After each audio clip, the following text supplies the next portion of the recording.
Hii ni ziara maalum ya kuweza kuhakikisha kwamba ni kwa namna gani vyombo vya ulinzi na usalama vinahakikisha pia masuala kama hayo yanazingatiwa tunapokuwa sisi kama abiria tunapokuwa kwenye vyombo hivi kupitia vyombo vya usafiri ikiwemo meli, feri na vivuko vingine.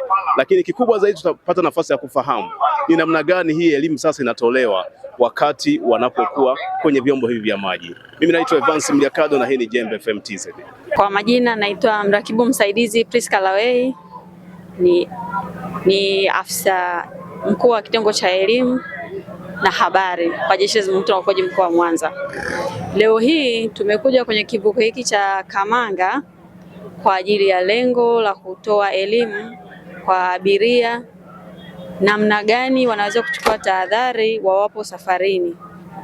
Kuna changamoto mbalimbali ambazo zinaweza zikatokea unapokuwa unatumia chombo cha usafiri majini. Kwa hiyo leo tumekuja kuwapa tahadhari namna gani wanaweza wakawa salama, hasa tukiangalia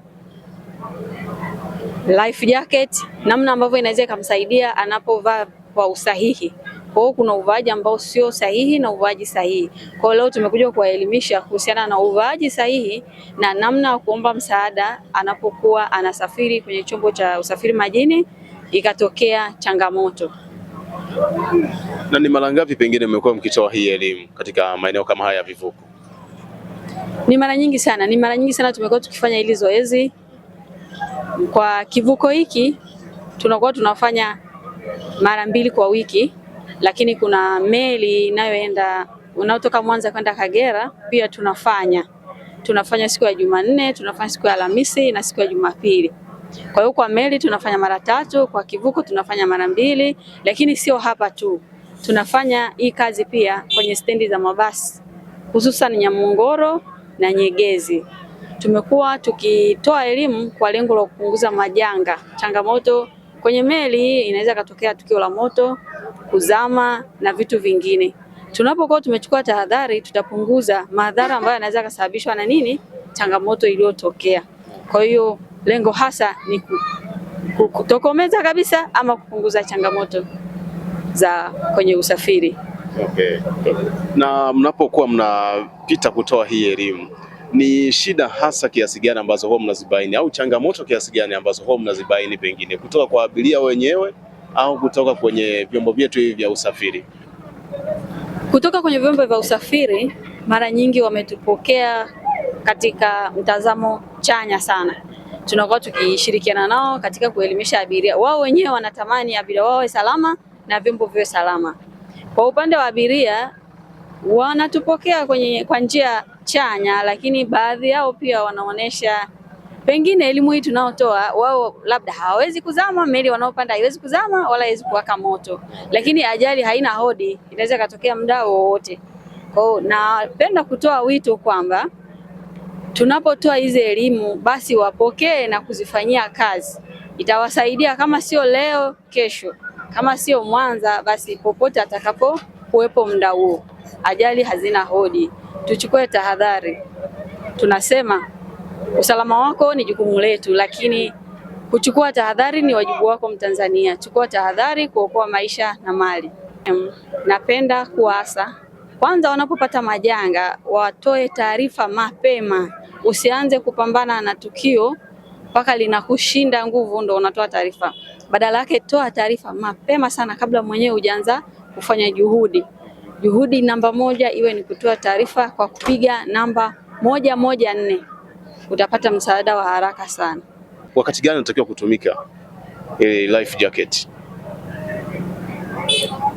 Unapokuwa unatumia chombo cha usafiri majini, unapaswa kutumia life jacket muda wote. Kama ambavyo siku zote tunasema, ajali haina hodi. Kwa sababu haina hodi, basi na wewe uwe tayari muda wote. Kwa hiyo life jacket unatakiwa kuvaa muda wote. Kwa majina yangu mimi naitwa Karasi Misungu Impela, engineer wa MVTO.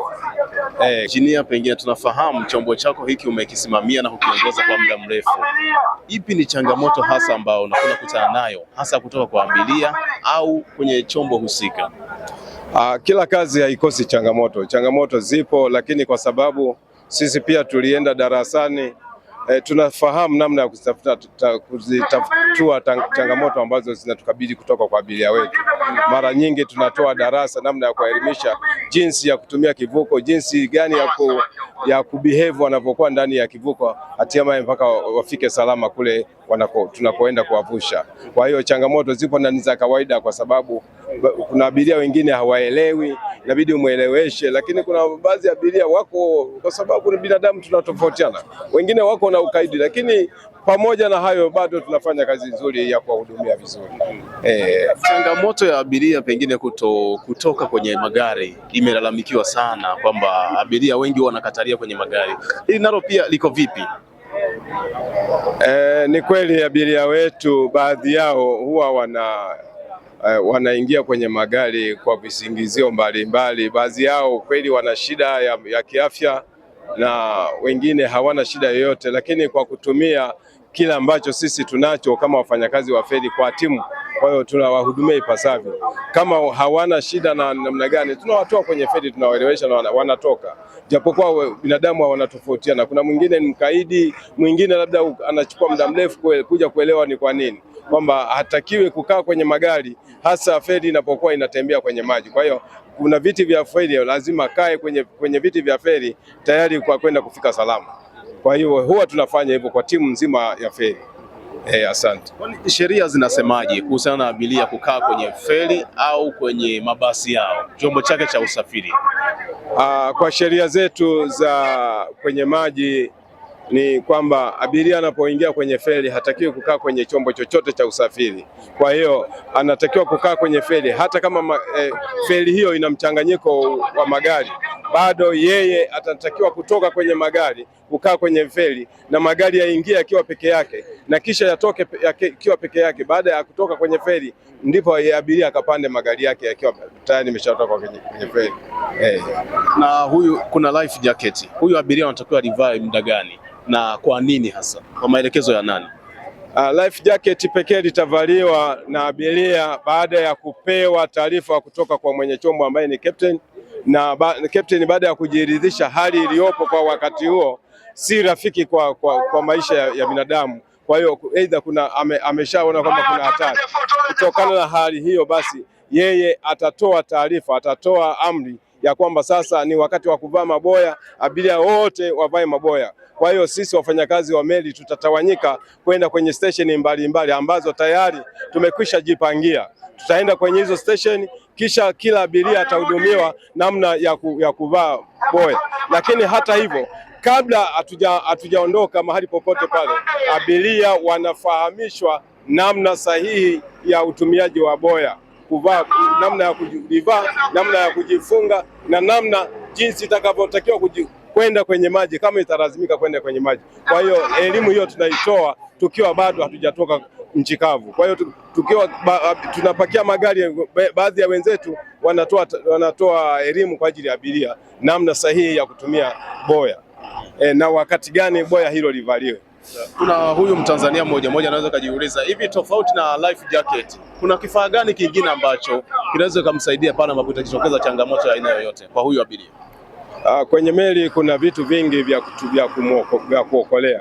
Kuna hizo life jackets ambazo ni za kuvaa, lakini pia kuna life rings, lakini kuna life buoys ambazo zinatumika pia, lakini pia kuna life boat. Hivyo vyote kwa pamoja, kila moja kwa wakati wake, vinatumika kuokolea maisha ya abiria kwenye chombo kitakapohitajika.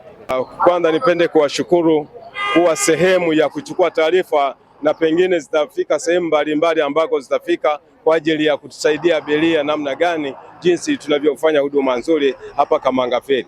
Lakini la pili, nipende kutoa wito kwa abiria ambaye atapata nafasi ya kuona hii kipande cha kripu, basi aelewe kwamba hairuhusiwi kuingia kwenye magari hata kama magari yako ndani ya feri. Lakini pia hairuhusiwi kuchukua boya au kufanya chochote bila kupewa taarifa na wafanyakazi wa meli. Asante sana. Kuna baadhi yao wanalalamika kwamba mnakuwa mnayafungia makufuri yale life jacket, ni kweli? Maboya kama maboya yana changamoto pia kwa sababu ya abiria. Baadhi ya abiria akikaa akiona kwamba kuna nafasi, basi anaweza akachukua akaweka kwenye begi lake akatembea nalo. Kwa hiyo kuna changamoto hizo, kwa hiyo inabidi kufanya namna yote ya utunzaji uzuri ili maboya yaendelee kukaa kwa idadi sahihi kwa abiria ambao tunabeba. Kwa majina naitwa Safinaeli Muru, ni mwenyeji wa Mwanza na nimenufaika vizuri na elimu ambayo nimeipata kwenye kivuko kuhusiana na life jacket. Hapo awali ulikuwa unafahamu namna gani inavaliwa na namna gani inatumika? Hapana, nilikuwa sina elimu yoyote, nilikuwa sijui chochote. Tofauti na kwamba wewe umeelimishwa, lakini kuna watu wengine ambao bado hawajaelimishwa, pengine unawaambiaje?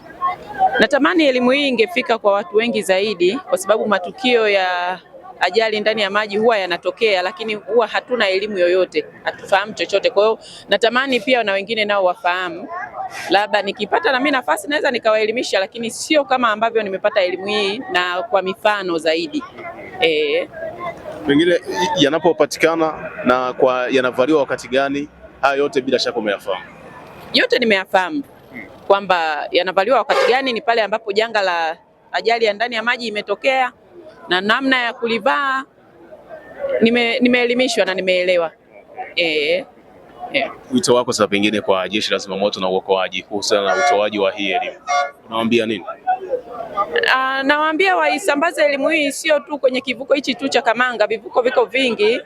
Kwa hiyo waendelee kutoa elimu kwa watu mbalimbali, hata kwa wavuvi pia ambao hawa ndo wahanga wakubwa wanaopata ajali ndani ya maji bila elimu yoyote. Mara nyingi unakuta wamezama, lakini wangelikuwa na hii elimu, janga linapotokea alafu akavaa ile life jacket, inamsaidia sana hata kuepukana na vifo vinavyotokana na haya majanga. Kwa hiyo nawashauri kwamba watoe hizi elimu kwa wahusika na sehemu mbalimbali, sio lazima ndani ya kivuko, hata nje ya vivuko. Mimi kwa jina naitwa Yohana Joseph, mkazi wa Nyamatongo. Jamii yote ipokee hii elimu kwa ufasaha kabisa, na tuwe tunazingatia kile tunachoelekezwa kwa manufaa yetu sisi sote. Wanasema kwamba kila lenye mwanzo halikosi kuwa na mwisho, na baada ya kilomita kadhaa za kutembea ndani ya maji kwenda na kurudi ndani ya ziwa Victoria lililopo hapa jijini Mwanza, hatimaye bana tumehitimisha na tumefikia tamati, na of course elimu imetolewa kwa uzito, kwa ukubwa na kwa mawanda yake. Kama unavyoniona hapa ndio nilivyokuwa ndani ya chombo, lakini mwisho wa siku tumekamilisha. Binafsi naitwa Evans Mliakado. Endelea kuifuatilia YouTube channel yetu Jembe FM TZ. Subscribe, comment, like and share.